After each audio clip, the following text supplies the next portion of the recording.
Araw-araw na lang may sunog. Kanina mahigit 20 bahay ang natupok sa Santa Ana, Maynila. Pati sa Talisay, Cebu, nagkasunog din. Nasa frontline ng balitang yan si Laila Pangilinan.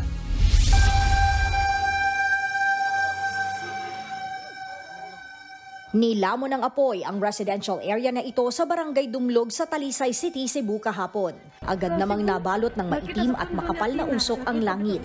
Sa lakas ng apoy, nadamay pa ang katabi nitong subdivision. Tumuntong na nga sa mga bubong ng bahay ang mga bumbero para mapabilis ang pag-aapula.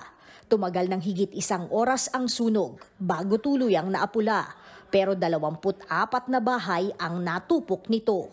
Tinatayang 1.2 million pesos ang halaga ng pinsala. Naglatag na ng mga tent sa gym ng barangay ang LGU para maging pansamantalang silungan ng higit 70 pamilyang nasunugan. Inaalam pa ang sanhi ng sunog.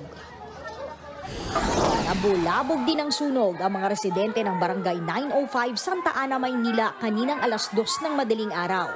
3 bahay ang natupok. Agad namang rumisponde ang mga bumbero. Tumagal yan ng halos 1 oras. Wala namang nasaktan sa sunog. Pero ang ilang residente, nandulumo na lang dahil walang naisalbang gamit. Yun lang, mga papeles lang. Yun lang, una talaga number 1, papeles. Tila Tutoy, wala, lipas. Limas, limas sila, Ate Michelle, limas. Kami rin, wala natira. Yung cellphone lang po ang nasalba namin. Nataranta na po kami. Inaalam pa ang kabuoang pinsala ng sunog, pati ang pinagmula ng apoy.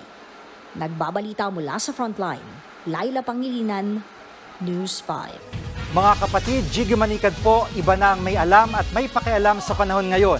Para sa konkreto, kumpleto at komprehensibong balitaan sa frontline, mag-follow at mag-subscribe sa social media pages ng News 5.